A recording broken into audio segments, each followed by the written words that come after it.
Bismillahirrahmanirrahim. Assalamualaikum warahmatullahi wabarakatuh. Waalaikumsalam. Assalatu wassalamu ala asrofil anbiya'i wal mursalin Sayyidina wa maulana Muhammadin wa ala alihi wa sahbihi ajma'in amma ba'du. Sebelumnya perkenalkan, saya di sini sebagai Alia Tajinati selaku MC pada acara malam hari ini. Selamat malam dan selamat sejahtera bagi kita semua. Yang terhormat Bapak Dr. Muhammad Masyhuri selaku Ketua TPKI LKKI, yang terhormat para pemateri Bapak Arif Abdurrahman STMT dan juga Bapak Muhtadin STMT. Yang terhormat juga Bapak Dr. Diki Atkia MSI selaku moderator pada materi hari ini dengan tema IoT, Robotik, dan Big Data. Apakah akan mengancam eksistensi manusia dan bagaimana Islam mengantisipasinya? Alhamdulillah, puji syukur kita panjatkan kepada Allah Subhanahu wa taala karena berkat rahmatnya kita masih bisa berkumpul untuk bersama-sama menimba ilmu dari narasumber yang luar biasa pada malam hari ini, meskipun harus dilaksanakan secara online. Lupa salawat serta salam semoga selalu tercurahkan kepada bimbingan kita Nabi besar Muhammad Shallallahu Alaihi Wasallam, sang penegak pilar agama rahmatan lil alamin. Nah, sebelumnya saya akan bacakan dulu susunan acara pada malam hari ini, yaitu yang pertama pembukaan dan yang kedua menyanyikan lagu Indonesia Raya dan juga himne ITS. Dan yang ketiga ada sambutan dari Ketua TPKI LKKI, lalu ada sosialisasi mentoring, dan juga sosialisasi materi gift dan juga tanya jawab. Lalu yang selanjutnya ada pemaparan materi oleh narasumber sekaligus diskusi dan tanya jawab yang akan dibawakan oleh moderator. Dan yang terakhir yaitu doa dan juga penutup. Untuk acara yang pertama yaitu pembukaan, alangkah lebih baiknya ketika acara ini dimulai dengan suratul Al-Fatihah. Al-Fatihah. A'udzubillahi minasyaitonir rajim. Bismillahirrahmanirrahim. Bismillahirrahmanirrahim. Maliki yaumiddin. Iyyaka na'budu wa iyyaka nasta'in. Ar-Rahmanir-Rahim. Maliki yaumiddin. Amin amin.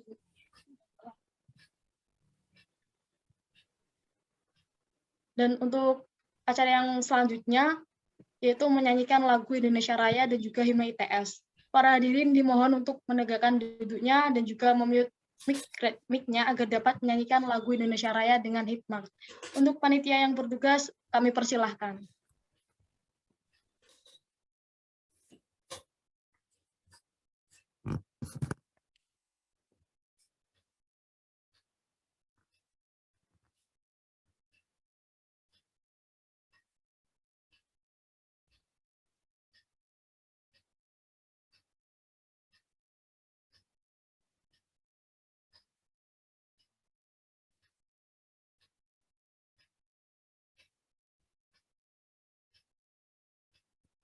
Karena suara nih.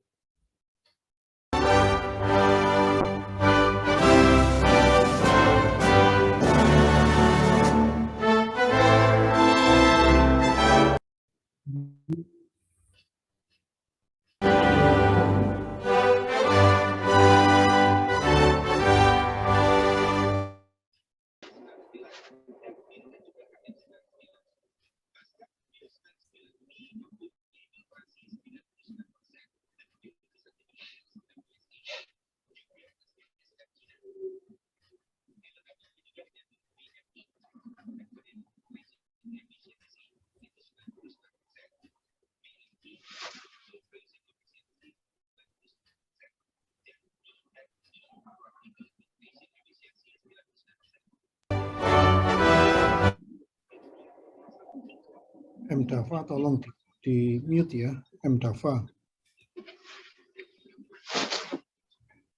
Mdafa tolong di mute.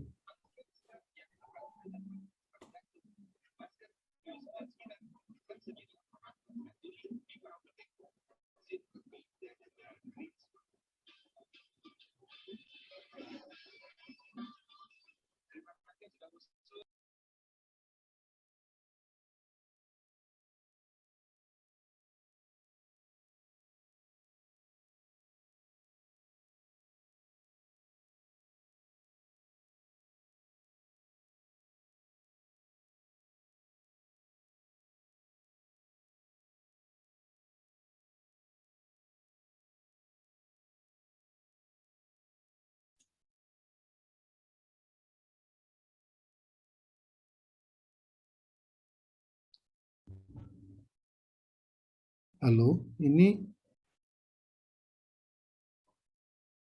Pak Guni suaranya di mana? Mas Amri gimana? Mas Faizin tadi yang share itu kayaknya. Faizin,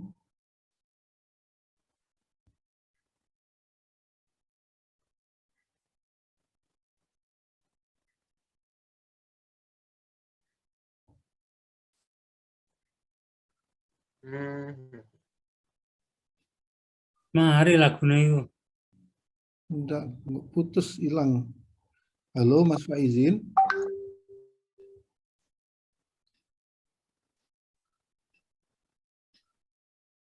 Mas Amri, Mas Faizin. Do you not know we have other freaking meetings?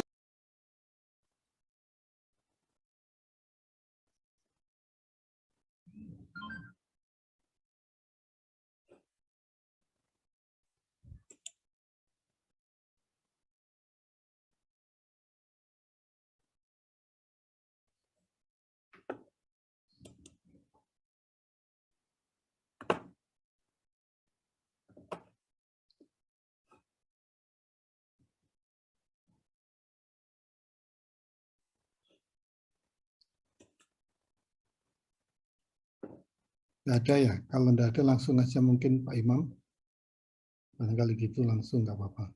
Oh ini ada ini, muncul ini. Diulangi lagi saja Mas Faizin.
Kalau nggak dimungkinkan langsung nggak usah video, Pak Imam. Kayaknya langsung aja Mas Amri. Kayaknya nggak kuat ini anunya, apa namanya? Screen share-nya nggak kuat kayaknya nih ya.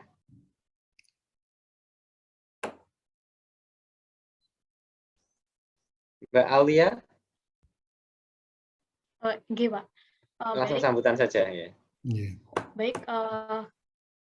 Karena tadi terjadi kendala, mungkin bisa langsung dilanjutkan oleh sambutan yang akan disampaikan oleh Bapak Dr. Muhammad Masuri selaku Ketua TPKI LKKI. Kepada beliau waktu dan tempat kami Oke, terima kasih. Tolong share-nya di-close dulu, Mas Faizin.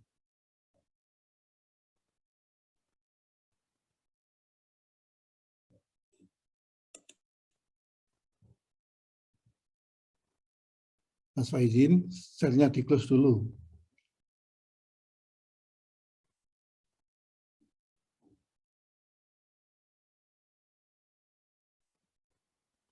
Baik. Bismillahirrahmanirrahim. Assalamualaikum warahmatullahi wabarakatuh. Innal hamdalillah nahmaduhu wa nasta'inu wa nastaghfiruh wa na'udzu billahi min syururi anfusina wa min sayyiati a'malina. May yahdihillahu fala mudhillalah wa may yudlilhu fala hadiyalah. Asyhadu an la ilaha illallah wa asyhadu anna sayyidina Muhammadan abduhu wa rasuluh. Allahumma shalli wa sallim wa barik ala sayyidina Muhammadin wa ala alihi wa sahbihi ajma'in. Rabbi shrah li sadri wa yassir amri wahlul 'uqdatam min lisani yafqahu qawli, amma ba'du. Yang saya hormati Bapak Ibu dosen yang hadir pada malam hari ini, khususnya insya Allah Pak WR1 juga bergabung pada kesempatan kali ini. Adik-adik para mahasiswa yang saya banggakan, juga para panitia, para mentor yang juga saya banggakan. Alhamdulillah pada malam hari ini Allah masih memberikan kesehatan dan kesempatan kepada kita semuanya sehingga bisa bertemu pada malam hari ini dalam keadaan yang baik, suasana yang baik, untuk tujuan yang baik, dan mudah-mudahan hasilnya kelak baik juga. Salawat serta salam marilah senantiasa kita sampaikan kepada junjungan kita Nabi besar Muhammad Sallallahu Alaihi Wasallam. Mudah-mudahan dengan selalu bersalawat kepada beliau, kita selalu mengingat karakter atau akhlak beliau sehingga bisa meneladaninya. Dan juga mudah-mudahan dengan selalu bersalawat kepada beliau, kelak kita akan dapatkan syafaat dari beliau. Amin Allahumma amin. Bapak Ibu dosen, adik-adik mahasiswa semuanya yang saya hormati, pada kesempatan kali ini saya menyampaikan dua hal. Yang pertama terkait dengan kegiatan mentoring yang insya Allah akan dimulai besok malam. Dan yang kedua terkait dengan kegiatan gerakan infak digital bagi para mahasiswa. Sebenarnya pada setiap minggu malam ada kegiatan rutin TPKI LKKI, yaitu berupa kajian keagamaan yang disampaikan oleh para dosen. Sayangnya selama ini kegiatan itu tidak diikuti oleh jumlah yang relatif banyak, terutama khususnya dari para mahasiswa. Dan alhamdulillah sengaja pada malam hari ini kami mengundang seluruh mahasiswa baru Muslim untuk hadir mengikuti kajian rutin TPKI LKKI. Mudah-mudahan dengan mengetahui ini, minggu depan dan minggu-minggu seterusnya, bagi mereka yang punya waktu, punya kelonggaran, bisa bergabung. Karena paling tidak dalam kajian-kajian itu akan diberikan berbagai wawasan sesuai dengan kompetensi masing-masing dosen yang dikaitkan dengan persoalan keagamaan. Dengan demikian harapannya adik-adik mahasiswa yang ikut akan mendapatkan bekal, mendapatkan wawasan yang lebih luas. Bapak, Ibu, hadirin sekalian yang saya hormati, kegiatan mentoring tiap tahun dilakukan bagi mahasiswa baru dengan tujuan yang pertama adalah agar mahasiswa baru ini bisa memahami agama Islam yang benar gitu ya. Agama Islam yang bersifat rahmatan lil alamin. Baik itu dalam kaitan dengan hubungan manusia dengan Sang Pencipta maupun dalam kaitan dengan hubungan sesama manusia, bahkan dengan sesama makhluk. Ini penting karena karakter semacam ini akan bisa mengantarkan pada para mahasiswa untuk bisa mengamalkan dan merealisasikan agama ini dengan baik. Yang kedua juga dalam kaitan dengan pembentukan karakter yang sangat terkenal di ITS, istilahnya dengan singkatan CAK gitu ya. Cerdas, kemudian amanah dan kreatif. Cerdas di sini tidak hanya dimaksudkan dalam kaitan dengan cerdas secara intelektual saja, tetapi juga sekaligus cerdas secara spiritual. Dalam hal inilah mentoring ini berperan. Harapannya dengan mengikuti mentoring ini adik-adik memperoleh tambahan wawasan sehingga memiliki kecerdasan spiritual yang baik. Di samping itu juga sekaligus memiliki karakter yang amanah dan juga punya kreativitas dalam kaitan dengan memberikan kemanfaatan sebesar-besarnya bagi masyarakat, bangsa, dan negara. Hadirin sekalian, satu hal yang dipesankan dalam kaitan dengan kegiatan mentoring ini adalah hadirnya Islam wasatiyah di kalangan para mahasiswa. Karena Islam pertengahan ini akan bisa menjaga keutuhan, ya, kesatuan bangsa ini yang didasari dengan semangat ukhuwah Islamiyah, kemudian ukhuwah watoniyah, dan juga ukhuwah basariyah. Dengan demikian, adik-adik semuanya dapat menghasilkan Islam yang damai, Islam yang sejuk, dan Islam yang moderat di lingkungan kampus ITS. Yang kedua, dalam kaitan dengan gerakan infak digital bagi para mahasiswa, kita bekerja sama dengan Link Aja. Nanti Pak Arief akan menjelaskan secara detail terkait dengan bagaimana prosesnya nanti. Nah, kenapa mahasiswa sudah ajak untuk berinfak, karena pada dasarnya anjuran infak itu tidak hanya diberikan kepada mereka yang sudah bekerja saja atau yang kaya saja. Sebagaimana disebutkan dalam Al-Quran, surah Al-Imran, ayat 4 itu menunjukkan bahwa salah satu ciri orang yang bertakwa itu adalah alladzina yunfiquna fis-sarra'i wad-dharra'i. Artinya adalah yaitu orang-orang yang berinfak baik di waktu lapang maupun sempit. Ketika jadi mahasiswa, bahkan mahasiswa yang mendapatkan KIP sekalipun, itu juga dianjurkan untuk berinfak, agar itu merupakan satu karakter yang terpatri di benak para mahasiswa, yang diharapkan bisa mengantarkan, salah satunya bisa mengantarkan adik-adik menjadi insan yang bertakwa. Kenapa takwa ini penting? Karena kalau kita itu bertakwa kepada Allah SWT, maka kita akan diberikan jalan keluar yang tidak terduga, dan kemudian juga diberikan rezeki dari jalan yang tidak disangka-sangka. Sebagaimana disebutkan pada penggalan ayat surat At-Tolak, ya, ayat 2 dan 3 itu di bagian akhirnya disebutkan wa may yattaqillaha yaj'al lahu makhraja. Kemudian lanjutannya wa yarzuqhu min haitsu la yahtasib. Barang siapa bertakwa kepada Allah, niscaya dia akan membukakan jalan keluar baginya, dan dia memberi rezeki dari arah yang tidak disangka-sangkanya. Ketika adik-adik sekalian kuliah, itu tentu banyak sekali persoalan-persoalan yang dihadapi, baik terkait dengan ilmu atau teknologi yang dipelajari maupun dalam kaitan dengan perubahan status dari SMA kemudian kuliah. Dari semula kumpul dengan keluarga, kemudian mungkin harus di Surabaya jauh dari keluarga. Akan ada banyak masalah yang dihadapi. Oleh karena itu, ketika adik-adik masuk kategori orang yang bertakwa, maka insya Allah akan memperoleh jalan keluar dari Allah SWT atas persoalan-persoalan yang dihadapi. Dan sekaligus Allah menjamin rezeki dari berbagai penjuru yang tidak disangka-sangka. Dengan demikian, adik-adik akan bisa berhasil tidak hanya dari sisi atau dalam hal menempuh studi di ITS, tapi sekaligus menjadi insan yang punya karakter yang baik.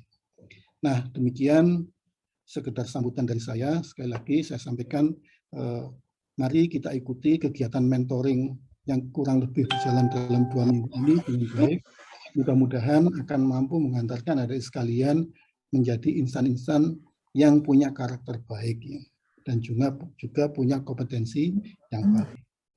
Demikian, terakhir saya sampaikan kepada para mentor, para panitia, juga para dosen pendukung kegiatan mentoring ini, saya sampaikan ucapan banyak terima kasih.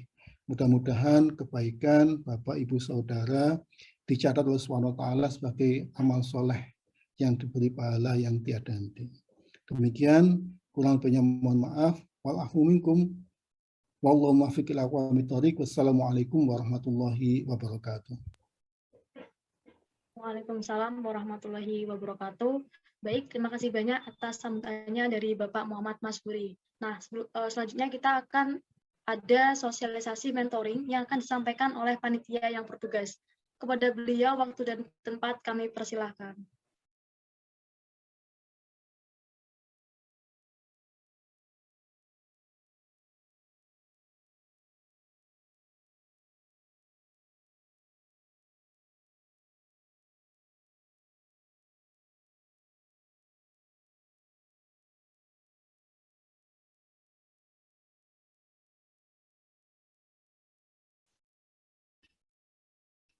Pak Imam aja.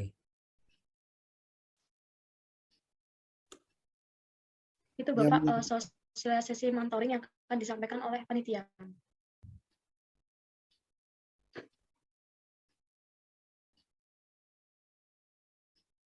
Monggo Pak Imam, dijelaskan. Panitianya nggak tahu di mana panitianya ini, adik-adik. Langsung Pak Imam ya? Ya, Mas Dimas hadir nggak ini Mas Dimas ya? Mas Dimas ya. Nggih, Mas Iya. Dimas.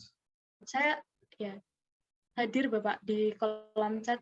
Mas Dimas sudah hadir. Iya, kok Mungkin enggak? Iya. Halo Mas Dimas. Itu ada itu Dimas Widianto Gandhi. Nggih.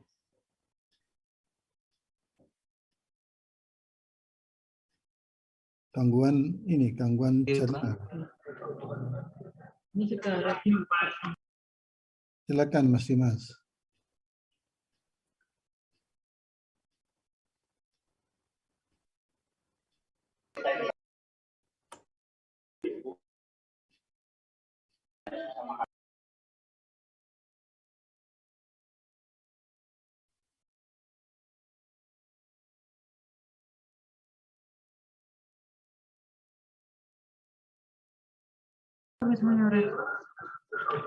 Assalamualaikum warahmatullahi wabarakatuh. Saya akan menjelaskan terkait gambaran dasar dari mentoring keagamaan atau matkul agama pada semester ini.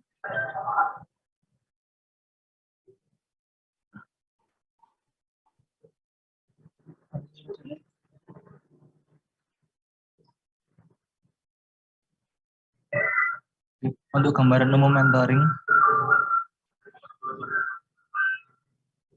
yang pertama ada poin pembagian untuk gambaran mentoring.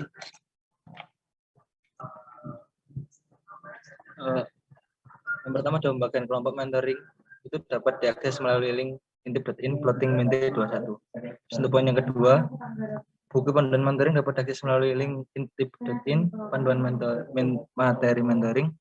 Ini mungkin kalau dari teman-teman mente juga mengakses terkait buku panduan mentoring, bisa langsung mengakses link yang ada di bawah.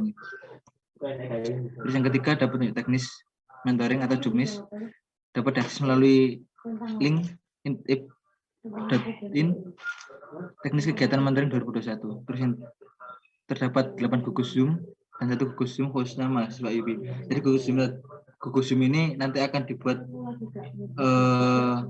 materi dengan dosen. Jadi kami sudah membagi ke dalam kelompok, dan 1 gugus nanti ada beberapa kelompok yang akan diisi 1 materi dari dosen.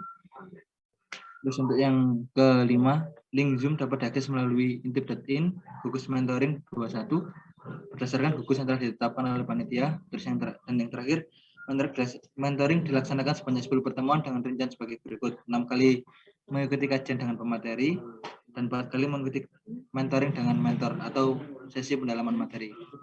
Jadi untuk teknisnya kita ada 10 kali pertemuan, 6 kali pertemuan dengan pemateri yang akan dibagi berdasarkan gugus-gugus yang telah ditentukan, dan yang terakhir ada 4 kali pertemuan dengan mentor masing-masing. Jadi nanti ada sesi review dari pemateri oleh mentor masing-masing dari mente yang sudah ditentukan kelompoknya tadi melalui Zoom dan Google Meet yang disediakan oleh mentor masing-masing.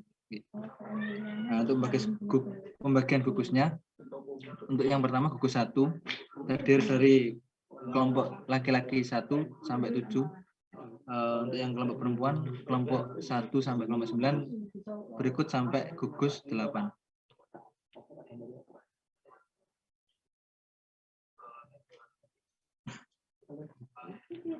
Untuk timeline-nya, jadi ada beberapa kegiatan yang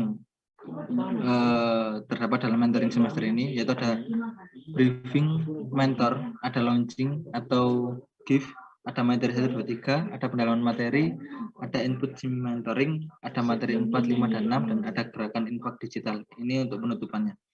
Jadi yang perlu dipahami oleh teman-teman mente itu cukup mengikuti materi 1, 2, 3, terus mengikuti pendalaman materi, terus materi 4, 5, dan 6, serta pendalaman materi yang kedua. Jadi ini masih ada yang perlu direvisi lagi terkait timeline-nya. Seperti yang saya jelaskan tadi, untuk materi 1, 2, 3 ini dijelaskan atau disampaikan oleh dosen melalui gugus-gugus yang telah dibagikan sebelumnya tadi. Ada gugus 1, 2, 3, sampai 8, dan ada gugus khusus buat teman-teman mahasiswa IUP. Setelah materi dengan dosen, materi 1, 2, 3, untuk hari Kamis dan Jumatnya ada pendalaman materi dengan dosen masing-masing. Jadi maksud saya pendalaman materi dengan mentor masing-masing. Jadi mentor nanti menyiapkan link Zoom atau Google Meet di setiap kelompoknya. Nanti akan teman-teman disuruh mereview terkait materi 1, 2, 3, apa yang sudah teman-teman dapat dari penjelasan yang dosen sampaikan. Pun juga sama dengan materi keempat, 5, dan 6, juga nanti ada pendalaman materi terkait materi 4, 5, dan 6. Untuk tanggalnya, untuk materi yang pertama itu tanggal 21 November, bertepatan hari Senin besok. Untuk materi yang kedua hari Selasa, untuk materi yang ketiga hari Rabunya. Jadi berurutan 21, 22, 23. Terus untuk pendalaman materinya ada tanggal 25 dan 26. Mohon maaf, untuk yang materi pertama tadi ada tanggal 22, untuk materi yang kedua 23, materi yang ketiga 24. Untuk pendalaman materinya 25 sampai 26. Terus untuk materi yang keempat tanggal 29, untuk materi yang kelima tanggal 30, dan untuk yang materi ke-6 tanggal 1 Desember. Terus juga hari Kamis dan Jumatnya ada pendalaman materi dengan mentor. Nah, untuk presensinya, untuk presensi dari Mente sendiri, jadi setiap kali materi, Mente diwajibkan untuk meresum kajian yang telah disampaikan oleh dosen. Sebagai bukti presensi, Mente ikut kajian oleh dosen. Dan juga presensi yang kedua, yaitu presensi terkait kehadiran Mente mengikuti pendalaman sama mentor. Jadi ada 2 presensi yang nanti dimasukkan ke dalam SI mentoring. Terkait presensi sudah, terus ada penilaian juga. Nah, penilaian ini ada 6 aspek yang akan dinilai pada mentoring semester ini. Ada tahsin, akhlak, ada adab mencari ilmu, ada ukhuwah, ada etika bermajlis, serta ada tahiyatun nafs. Di penilaian ini juga ada 2 aspek yang akan dua poin yang akan dinilai. Yang pertama, menilai resume yang telah teman-teman Mente resume pada kajian dengan dosen atau materi dengan dosen. Terus yang kedua ada penilaian keaktifan teman-teman Mente selama pendalaman. Jadi nanti akan dirata-rata dan menjadi penilaian Mente teman-teman.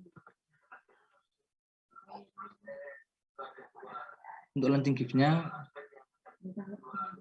kegiatan dilaksanakan pada Minggu 21 November hari ini. Mente diwajibkan untuk mengikuti kegiatan dikarenakan untuk absensi atau untuk presensi kehadiran launching pada malam hari ini masuk ke dalam presensi matkul keagamaan atau matkul PAI. Nah, ini untuk sesi materinya. Untuk kajian dilaksanakan melalui Zoom meeting yang telah disiapkan oleh panitia, dapat diakses di Intipin gugus mentoring 2021. Dan yang kedua, masing-masing kelompok mengikuti kajian sesuai dengan pembagian gugus yang telah ditentukan. Terus yang ketiga, mentor diwajibkan untuk mengikuti kajian. Yang keempat, mentor bertanggung jawab untuk melakukan presensi kelompok mentenya. Yang kelima, pemateri kajian adalah dosen dari ITA sendiri. Selanjutnya, mente dianggap hadir apabila mengikuti kajian dan mengumpulkan resume dalam batas waktu yang ditentukan oleh mentor. Dianjurkan pengumpulan maksimal pada hari itu juga. Nah, untuk format nama, ketika teman-teman masuk ke dalam Zoom yang telah ditentukan tadi, format namanya ada kelompok, PA atau PI, PA untuk putra dan PI untuk putri, terus nama teman-teman Mente. Yang terakhir, khusus mahasiswa IUP disediakan Zoom tersendiri ketika sesi materi dengan dosen. Jadi, untuk mahasiswa IUP sudah disediakan Zoom sendiri dan juga pemateri tersendiri untuk sesi materi ini.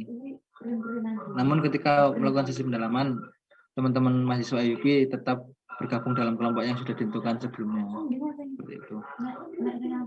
Nah, materi ini telah disampaikan sebelumnya.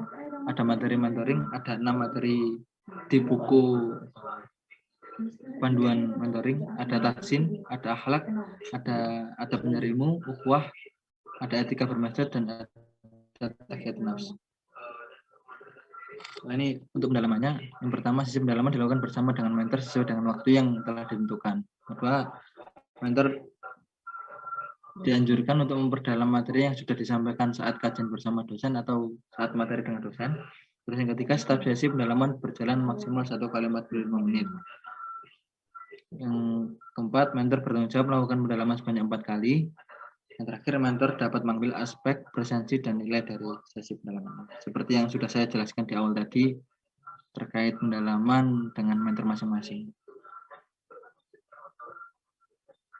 Ini untuk gerakan infak digital atau yang beserta penutupannya. Kegiatan dilaksanakan pada tanggal Minggu 5 Desember 2021. Nanti diwajibkan untuk mengikuti kegiatan sama halnya dengan pembukaan ini. Jadi untuk presensi atau untuk absensi mengikuti kegiatan GIF ini akan masuk ke dalam presensi matkul keagamaan.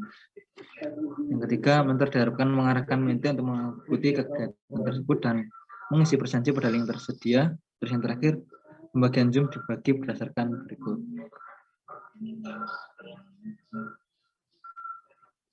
Mungkin cukup dari saya kembalikan ke MC. Terima kasih. Baik, terima kasih atas pemaparannya untuk Mas Dimas. Selanjutnya akan ada sosialisasi yang akan disampaikan oleh Bapak Arif Abdurrahman. Kepada beliau, waktu dan layar saya persilahkan. Terima kasih Mbak Aulia. Assalamualaikum warahmatullahi wabarakatuh. Selamat malam, salam sejahtera semua. A'udzubillahi minasyaitonir Bismillahirrahmanirrahim. Alhamdulillahirabbil alamin. Wa binasta'inu ala umuri waddin. Wassalatu wassalamu ala asrofil anbiya'i wal mursalin wa ala alihi washabihi ajma'in, amma ba'du. Ingkang kula hormati Bapak Ketua Takmir Masjid Manarul Ilmi, Bapak Dr. Masyuri, Bapak Wahyudi, para pengurus, ada Pak Imam Safawi, Pak Muhtadin, Pak Diki, dan para pembina di Masjid Manarul Ilmi, para sesepuh, bini sepuh, para alim ulama, para yai, para ustadzah yang ada di lingkungan ITS, para pimpinan di lingkungan ITS, beserta mas mbak semua yang sangat saya banggakan. Ya, syukur alhamdulillah kita panjatkan kehadirat Allah SWT, Tuhan Yang Maha Esa, karena atas rahmat-Nya lah kita bersama-sama masih diberikan kesempatan, kemampuan, dan kenikmatan iman dan Islam pada malam hari ini, sehingga kita bisa bersilaturahim, juga kita bisa bersama-sama menata niat untuk thalabul ilmi juga pada malam hari ini. Dan salawat serta salam semoga tetap tercurahkan kepada junjungan kita Nabi besar Muhammad SAW. Semoga kita senantiasa diberikan syafaat baginda Rasulullah Muhammad SAW. Baik, Bapak Ibu yang kami hormati serta Mas Mbak semua yang sangat saya banggakan, pada malam hari ini saya akan mewakili tim dari Masjid Manarul Ilmi untuk menyampaikan tentang salah satu program yang ada di Masjid Manarul Ilmi, yaitu tentang digitalisasi, ya, digitalisasi infak dan sedekah, ya, yang saat ini disebut tadi oleh Mbak moderator ini sebagai gift, gitu ya. Nah, ini yang gerakan infak digital mahasiswa. Ya. Jadi nanti akan juga dilanjutkan tentang digitalisasi dengan implementasi yang lain oleh Pak Muhtadin dan Pak Diki. Nah, ini tentu kami mengawali Mas Mbak semua, bahwa tadi juga sampaikan oleh Pak Masyuri bahwa kita ini tidak perlu menunggu sampai memiliki tabungan miliaran rupiah, jutaan rupiah untuk bisa berbagi, gitu kan? Bahkan yang namanya infak sodako itu bisa di waktu senggang, lapang maupun sempit. Justru di saat sempit itulah mungkin ya kita akan dimudahkan oleh Allah manakala kita mampu berinfak dan bersedekah. Tentu ini menunjukkan sikap dan akhlak dari Rasulullah Muhammad SAW Rasulullah pun juga pernah bersabda, al-Islamu ya'lu wa la yu'la alai. Islam itu tinggi dan tidak ada yang menyamai ketinggiannya ya. Tinggi akhlaknya, tinggi budi pekertinya, tinggi kontribusinya, tinggi kemaslahatannya untuk umat dan bangsa dan negara ya. Jadi ini yang menjadi inspirasi kita bersama untuk senantiasa berbagi Mas Mbak semua untuk sesama manusia. Jadi kami ingin mengawali untuk share screen, mohon izin share screen Mbak Aulia. Baik, Bapak Arif, monggo silakan. Oke. Apakah sudah tampak ya?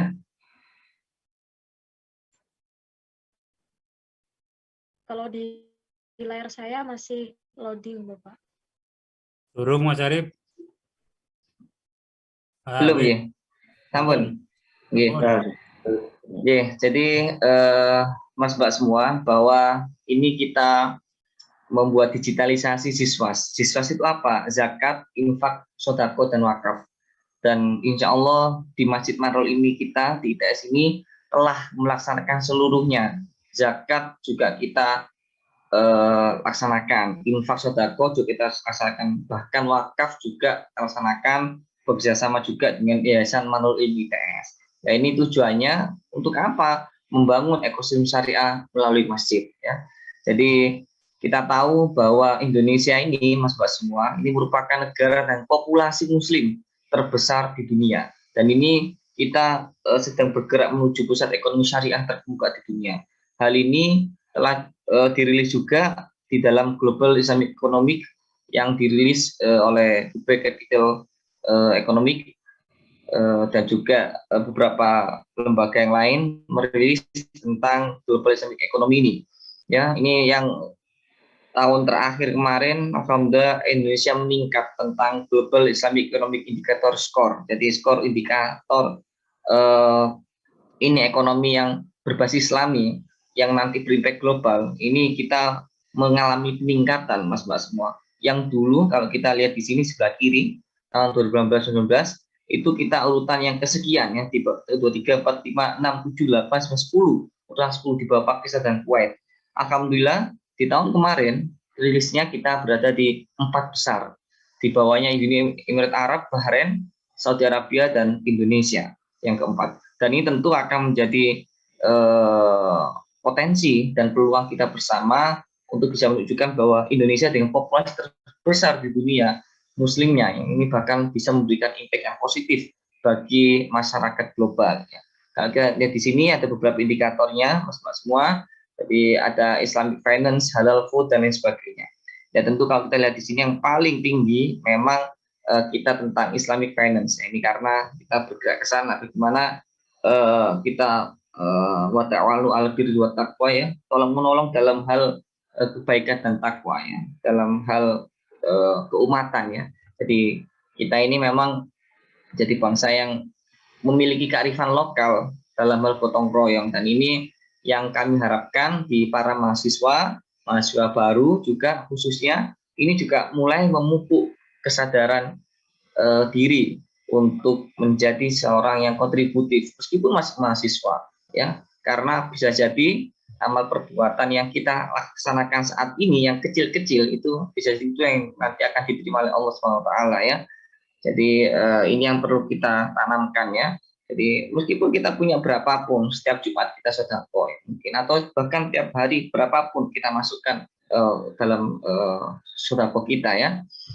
Nah ini saya ini juga bergerak dalam pusat ekonomi syariah, dan ini juga menjadi master plan dalam ekonomi syariah Indonesia ya, yang dikawal oleh pemerintah Indonesia. Dan tentu masjid sebagai pusat peradaban umat, Mas Pak semua, tidak hanya saat ini sebagai tempat ibadah saja, tetapi harus juga sebagai sarana pemberdayaan umat ya.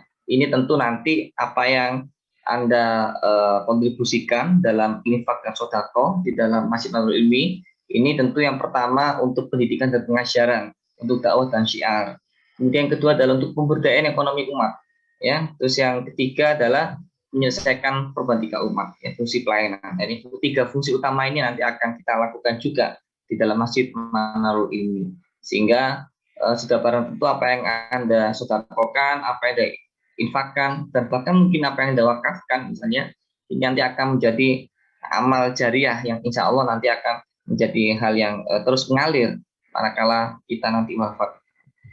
Nah ini kenapa kita memilih Link Aja Mas Bapak semua, karena Link Aja ini sebagai e-wallet pertama dan satu-satunya di Indonesia yang memiliki sertifikat dari Dewan Syariah Nasional MUI untuk kesesuaian syariah ya. Jadi kenapa kita menggunakan Link Aja gitu ya, termasuk beliau Link Aja juga BUMN, dan ada sebuah value yang ditawarkan di Link Aja ini memang halal dan sesuai kaidah syariah, dan penempatan di lingkungan syariah juga banyak. Ini yang kenapa kita memilih Link Aja ya, sebagai partner dalam digitalisasi infak dan sodako ini ya. Dan ini adalah salah satunya e-wallet Mas Mbak semua yang bisa diintegrasikan dengan Gojek dan Grab ya. Jadi Mas Mbak semua jangan khawatir. Jadi kalau Anda misalnya trouble tentang aplikasi Link Aja, Anda bisa menggunakan Gojek atau Grab, tinggal scan QR code, nanti kita akan sampaikan QR code-nya via chat room, tinggal nanti di-scan di dalam Gojek atau Grab, langsung bisa masuk. Termasuk di aplikasi perbankan mandiri, itu juga bisa juga itu langsung. Jadi scan QR code langsung bisa masuk ke sana. Lebih-lebih nanti kalau Anda bisa install aplikasi Link Aja, sehingga ini relatif mudah daripada yang lain, sehingga ini yang kita pilih. Jadi sangat cocok sekali ya Mbak semuanya. Jadi ini di SPBU sudah bisa buat ini dan lain sebagainya. Sehingga kalau Anda lihat di orang-orang jualan UMKM di pinggir jalan yang sudah menggunakan QR code, maka di ITS ini juga kita menggunakan ini sebagai sarana untuk infak dan sodako secara digital. Jadi sekarang tidak perlu Anda membawa uang banyak, tetapi yang penting adalah e-wallet Anda juga ada banyak satunya, itu tidak ada masalah. Sehingga kalau Anda memang khawatir ada kotak yang keliling saat Jumat, di kotak infak sodako itu sudah kita tempelkan stiker-stiker yang bisa tinggal Anda scan QR code-nya, langsung klik, bayar, dan selesai. Jadi sangat praktis sekali. Semoga ini nanti akan menjadi hal yang menarik ya untuk Anda bisa berinfak dan sodako dimanapun dan kapanpun Mas semua. Di saat Anda menjelang tidur Anda ingat, saya pasti belum infak sodako di Masjid Marul Ilmi, silakan langsung Anda infak sodako. Di saat Anda bangun tidur misal bisa langsung, tidak harus menunggu hari Jumat, tidak harus menunggu Anda datang ke masjid, bisa kapanpun di manapun ya. Nah ini nanti terakhir saya akan sampaikan videonya untuk gift ini ya. Jadi mohon izin saya share video untuk 2 menit terakhir ini.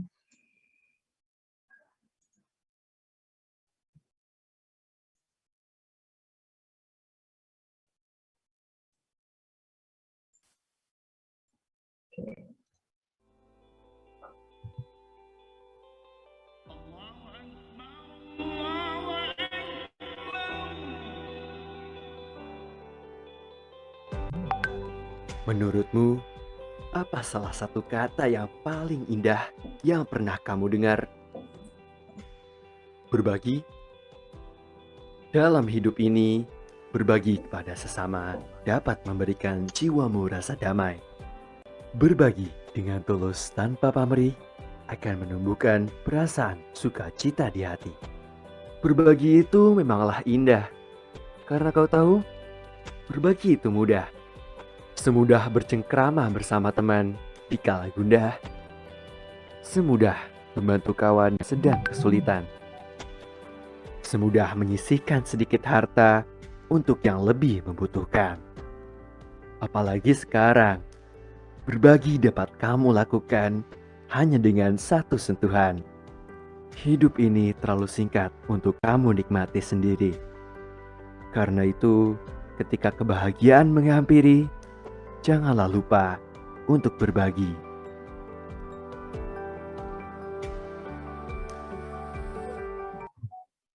Ya, demikian Mas Mbak semua yang dapat kami sampaikan. Jadi jangan lupa untuk berbagi untuk umat dan untuk bekal kita mati. Ya, terima kasih. Mohon maaf atas segala kekhilafan. Wallahu muwaffiq ila aqwamit thoriq. Wassalamualaikum warahmatullahi wabarakatuh. Waalaikumsalam warahmatullahi wabarakatuh.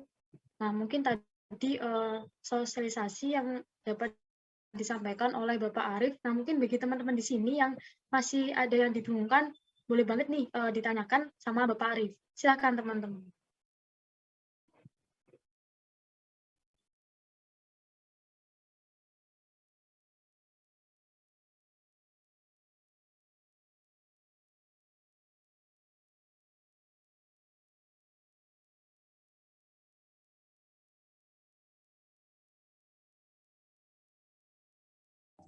Untuk QR code infak sodako masih taruh ilmi secara digital sudah saya share juga Mbak Aulia dan Mas Pak semua di chat room.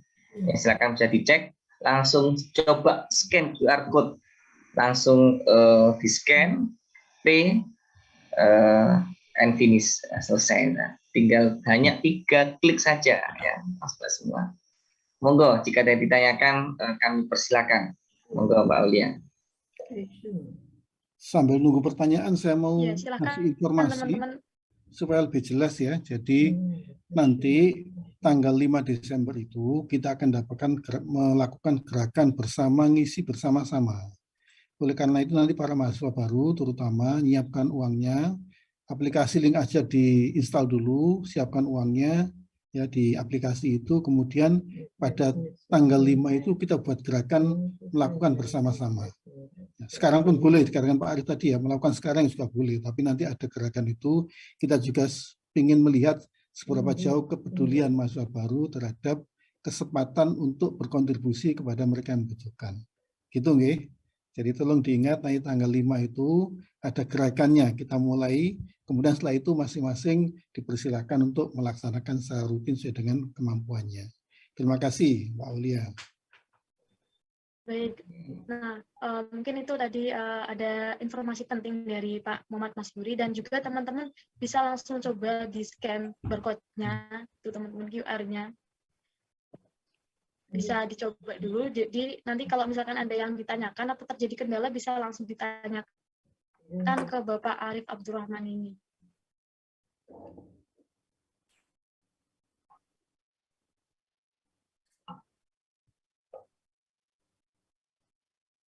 Ya, matur nuwun Pak Suri tambahnya ya. Jadi tadi sampaikan oleh Bapak Ketua Takmir Pak Suri bahwa 5 Desember insya Allah nanti akan diadakan secara serempak, secara bersama-sama ya, untuk infak sodako dari teman-teman yang peserta mentoring ini ya. Kita tunjukkan kepedulian kita bahwa kita memang orang-orang yang mahasiswa 10 November Mas Pak semua, yang penuh perjuangan, yang penuh kontribusi untuk umat ya.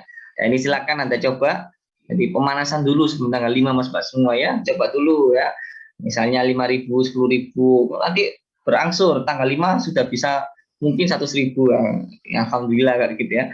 Jadi ini tidak perlu banyak Mas Pak semua, 5.000 saja juga sudah cukup. Itu kan 10.000 alhamdulillah, 100.000 tambah alhamdulillah lagi ya. Jadi silakan sesuai kemampuan dan sesuai dengan kemauan Anda.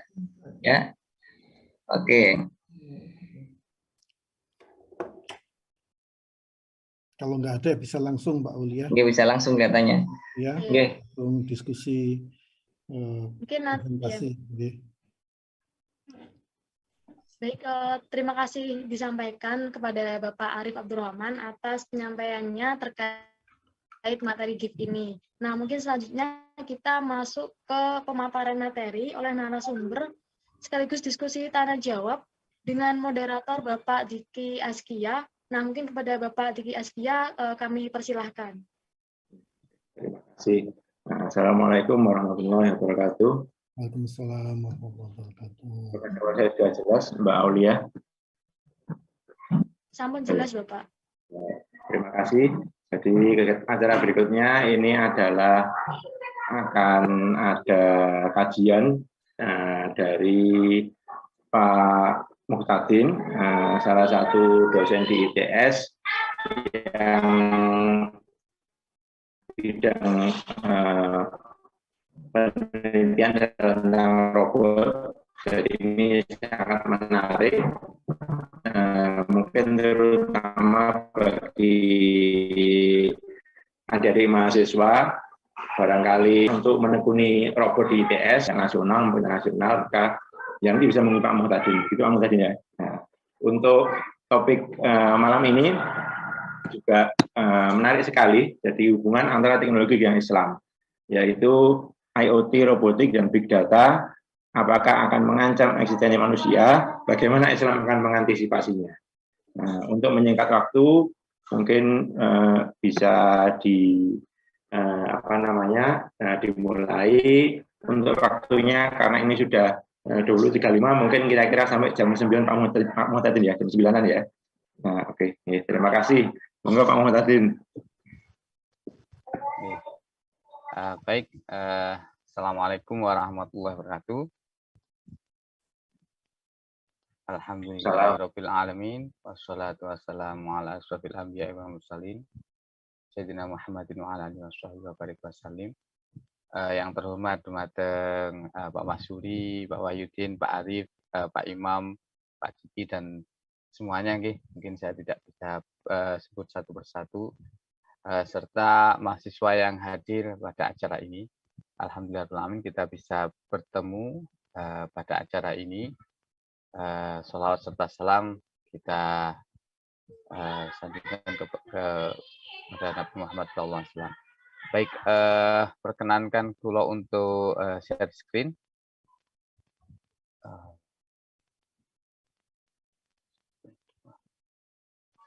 Oke, baik. Sampun muncul gitu. Maaf, saya kayaknya perlu share screen ulang karena saya tadi belum nge-set audio.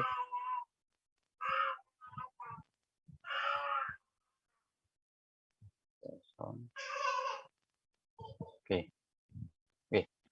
baik.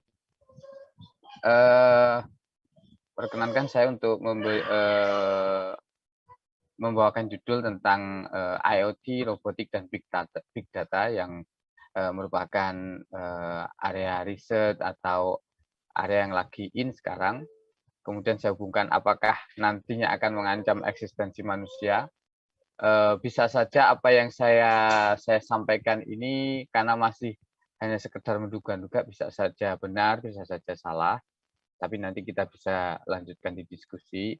Kemudian nanti akan saya sambung bagaimana Islam seharusnya mengantisipasinya. Oke.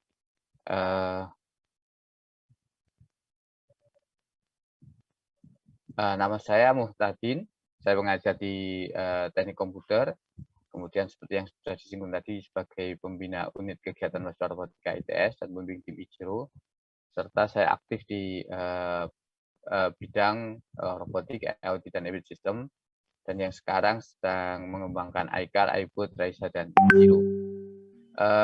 Berikut outline yang akan saya sampaikan. Yang pertama adalah pengantar, tapi ini sedikit saja pengantarnya, karena background dari teman-teman sekalian, dari adik-adik sekalian yang beragam juga, dari kami dari dosen juga beragam, tapi sekedar mengantarkan saja. Kemudian bagaimana perkembangannya, lalu di masing-masing sektor.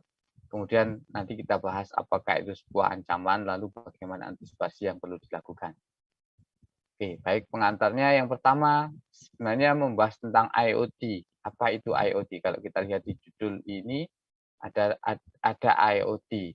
Mungkin sudah sangat akrab di telinga kita, tapi saya akan mencoba menjelaskan secara sederhana apa itu IoT. Yang pertama adalah T-nya sendiri. T-nya dulu, yaitu things. IoT singkatan dari Internet of Things. Apa itu things? Things di sini ada banyak sebenarnya. Dinamakan things itu adalah benda. Misalnya yang pertama, contoh misalnya ini adalah active speaker. Ini bisa dikatakan sebagai things. Misalnya kita masukkan suara dari laptop, kemudian kalau ini dikonekkan ke power, maka nanti akan menghasilkan suara yang sama persis atau yang kita harapkan, yang sebenarnya dimunculkan dari laptop tadi, lalu ini dirubah dari besaran listrik ke besaran yang lain, yaitu suara. Ini dikatakan things biasa. Lalu kemudian kalau ditambahkan sensor, itu bisa disebut sebagai smart things. Smart things ini kalau yang sebelumnya hanya active speaker biasa, kalau ditambahkan prosesor, ditambahkan sensor, maka bisa menjadi sebuah smart things. Misalnya ini sama, yaitu active speaker, dengan ditambahkan prosesor dan sensor, misalnya mikroprosesor. Lalu di sini juga untuk membunyikan suara, misalnya kalau kita masukkan input dari kita beri input dari laptop, maka akan keluar seperti layaknya active speaker. Tapi misalnya dia punya sensor. Sensornya misalnya yang pertama adalah dia punya timer di dalamnya. Sehingga, oh kalau misalnya diputar malam hari, kira-kira sudah jam tidur, maka walaupun dikasih inputan dari laptop, maka dia akan berhenti untuk berbunyi agar agar orang di sekitarnya itu tidak terganggu tidurnya, misalnya gitu. Dia secara otomatis karena dia punya timer dan prosesor, maka dia akan mematikan fungsinya. Atau misalnya kemudian dia punya sensor juga untuk mendeteksi lingkungannya, misalnya di luar rumah atau gimana, ada sensor yang terhubung ke sini. Oh kalau dingin, nanti dia karena ini sudah ada rekamannya, dia membunyikan suara bahwa cuaca dingin perlu jaket. Misalnya gitu. Itu dikatakan sebagai smart things. Jadi intinya things biasa tapi dikasih sensor. Karena untuk memproses sensor perlu microcontroller atau mikroprosesor. Kemudian kita berlanjut ke yang smart things. Lalu apa yang membedakan dengan Internet of Things? Ini contoh Internet of Things. Jadi kalau tadi things, kemudian smart things, lalu Internet of Things.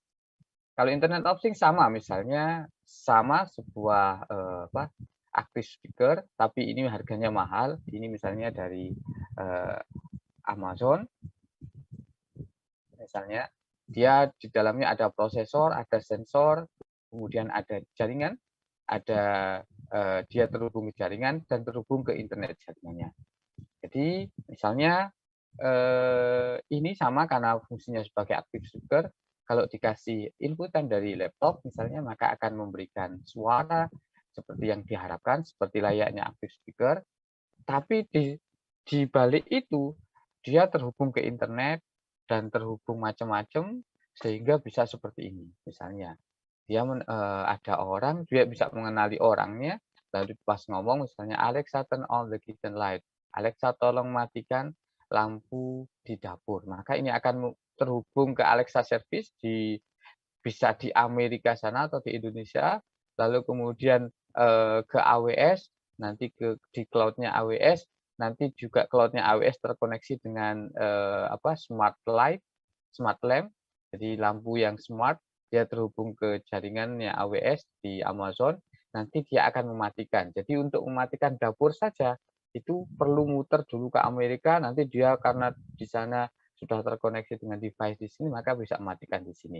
Ini dikatakan sebagai Internet of Things. Jadi things yang terhubung ke internet, yang smart yang terhubung ke internet.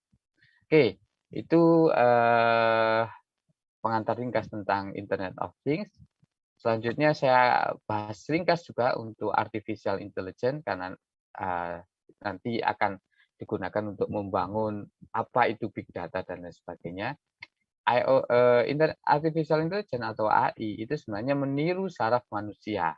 Meniru, tapi meniru dengan kemampuan yang jauh di bawah saraf manusia. Jadi kalau saraf manusia, di otak itu ada namanya dendrit, kemudian ada sinapsis. Dendrit ini yang memproses inputan, kemudian nanti outputnya itu dilewatkan ke sinapsis. Sinapsis ini yang kemudian nanti terhubung ke neuron yang lain. Didekati dengan yang sangat sederhana menggunakan perseptron seperti ini. Ini ada input, lalu ada fungsinya apa, kemudian ini aktivasinya. Kalau ini kemudian satu neuron digabung-gabung jadi banyak sekali, karena satu neuron itu fungsinya sangat primitif. Kalau digabung-gabung itu menjadi bisa bekerja dengan sangat baik. Ini misalnya digabung dengan banyak sekali layer dan banyak neuron, maka akan menjadi sebuah backbone dari artificial intelligence. Ini yang sebenarnya menjadi dasar yang sekarang dipakai AI dan lain sebagainya, dasarnya adalah ini. Oke, pada artificial intelligence itu diklasifikasikan di beberapa. Kita mulai masuk tentang apakah itu mengancam atau enggak.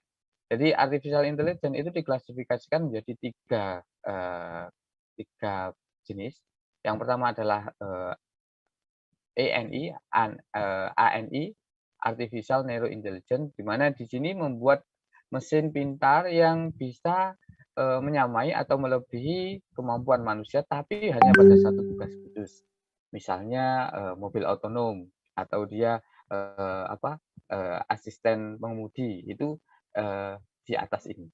Kemudian yang kedua agak rumit lagi, yaitu Artificial General Intelligence, yaitu kecerdasan pada mesin yang mampu menerapkan kecerdasan itu pada banyak hal, pada banyak permasalahan. Tidak hanya satu atau dua, dia bisa lebih general, lebih banyak permasalahan yang diaplikasikan pada satu device itu. Contoh misalnya robot, misalnya robot humanoid atau robot apa, dia bisa mengenali, dia bisa menyeimbangkan, dia bisa bangun dan lain sebagainya. Jadi tasnya banyak, itu dikatakan sebagai AGI, Artificial General Intelligence. Nah, yang terakhir yang ini sebagian orang sedang menuju ke sini, yaitu Artificial Super Intelligence atau ASI, yaitu mesin pintar yang memiliki kecerdasan dan kemampuan melebihi kemampuan terbaik dari manusia yang diterapkan pada banyak hal, meliputi kemampuan saintifik, kreativitas, kebijaksanaan, dan sosial. Yang ini yang harapannya nanti muncul mesin-mesin yang memang super intelligence, atau ada yang juga menyebut sebagai superhuman. Ini yang mungkin agak ditakutkan sebagai ancaman. Kenapa kok bisa begitu? Sebenarnya bagaimana menuju ke sini, ada tools atau ada media yang lain, yaitu big data. Apa itu big data?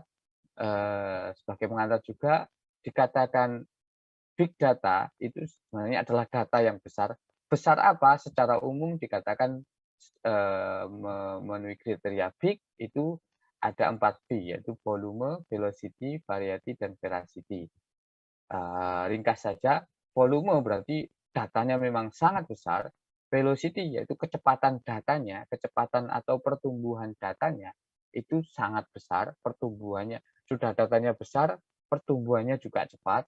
Variety adalah varietas atau jenis datanya itu macam-macam sekali. Ada data gambar, ada data teks, ada data suara, ada data sensor, dan lain sebagainya. Kemudian ada veracity. Veracity itu bahwa pada big data itu semua data itu belum tentu punya value, punya bisa dianggap. Maka ada yang dianggapnya bisa persentase rendah, ada yang tinggi, dan seterusnya. Itu dikatakan veracity. Ini komponen utama dari big data. Dengan data yang besar, dengan pertumbuhan yang banyak, dengan macam-macam data, maka akan memungkinkan sistem itu lebih cepat belajar. Bagaimana dibangunnya? Dengan menggunakan intelligent IT, yaitu yang pertama ada yang, kalau tadi kita sebut IoT tadi, IoT itu di level bawah. Makanya dikatakan SYNC tadi sebenarnya perangkat kecil yang punya prosesor. Tapi sebenarnya karena dia terhubung ke internet, maka masing-masing kecil-kecil ini kalau banyak dengan varietas yang beda-beda, dengan data sensor yang beda-beda, maka di sini akan menjadi kekuatan yang bagus, yang memungkinkan sebuah sistem itu belajar menjadi lebih cepat karena datanya banyak, menjadi lebih cepat tanpa dia kolek data satu persatu. Maka di sini ada IoT, ada mobile, di sini ada big data. Nah, AI itu digunakan untuk mengolah big data tadi. Karena datanya besar, dengan pola yang macam-macam, maka dilibatkan AI. Sehingga bisa nanti dikembalikan lagi ke IoT-nya, misalnya sebagai aktuator. Nah, ini sebenarnya karena sekarang semua mendukung seperti ini, bisa dibayangkan misalnya manusia, dia terhubung ke sensor 1, sensor 2, dan seterusnya. Anda menggunakan Android itu melaporkan banyak aktivitas atau banyak sensor dari Anda. Anda menggunakan Siri, maka memberikan report dari Anda dan seterusnya. Kalau diproses di atas itu menjadi kekuatan yang sangat besar yang mungkin bisa digunakan untuk bisa membantu Anda atau sebaliknya bisa mencelakai atau mencederai Anda. Oke, kita lihat perkembangannya satu persatu. Yang pertama adalah perkembangan AI, Artificial Intelligence. Seberapa berkembang dan seberapa kritisnya sebenarnya kalau dilihat terhadap eksistensi manusia. Yang pertama adalah perkembangan AI. Di sini di